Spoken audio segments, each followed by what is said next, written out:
இப்ப எதுக்கு இவன் கதறி எழுதுனுங்கிறான்? பிறந்துட்டானு அழுகுறானா இல்ல இந்த வீட்டுல வந்து பிறந்துட்டானு அழுகுறானா? எனக்கு கூட தான் கஷ்டமாகுது, அதுக்காக நான் எழுதுனாகிறேன். டேய் அழாத விட அடுத்த ஜென்மத்துல வேற ஏதாவது நல்ல வீட்டுல போய் பிறந்துவா. பாவம் ஏதோ பெருசா எதிர்பார்த்துக்கிறான் பழகுது, இங்க வந்து புள்ளியா பிறந்துட்டான். அடே லூசு சகோதரா, அது ஒண்ணு நம்மள வாக்கிங் கூட்டு போல, நம்ம தான் அதை வாக்கிங் கூட்டு போறோம். தனியா ஆயா எங்கேயாவது போனா தொலைஞ்சிருந்தா மாத்தாச்சி ஒரு செயின் ஆயா கையில கட்டு, இன்னொரு செயின் நம்ம கையில கட்டிக்குது. ஆயாவை பத்திரமா கூட்டு போயிட்டு பத்திரமா கூட்டு வரும். ஓகேவா? இவ்வளவு அறிவு இருக்கிறதுனால நீ மூத்தவன பண்ணுகிறான். இந்த அப்பன்ட்ட வீடு கட்ட சொன்னா திருப்பதி மலை மேல இத்தனை படிக்கிட்டு வச்சு வீடு கட்டி வச்சுக்கிறான். நாளா எப்படி ஏறது? காலைல இருந்து ஏறேன்னா 4வது படிக்கிட்டே தாண்டல. எப்பா எப்படியோ ஒரு படிக்கிட்டு ஏறியாச்சு, ரெஸ்ட் எடுத்துக்குவோம். தம்பி மைக்கில கலர் கம்மியா போறேன்னு ஃபீல் பண்ணாத.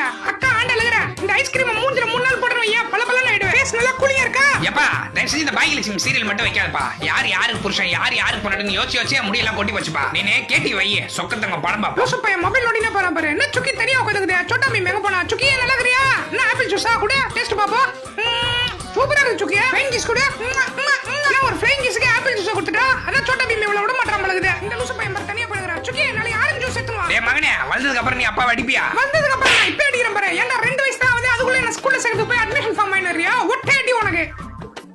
உங்க வீட்ல குழந்தைங்க இருந்துச்சுன்னா நம்ம பேஜ்ல இருக்க ஆடியோ வச்சு ரீல்ஸ் போடுங்க.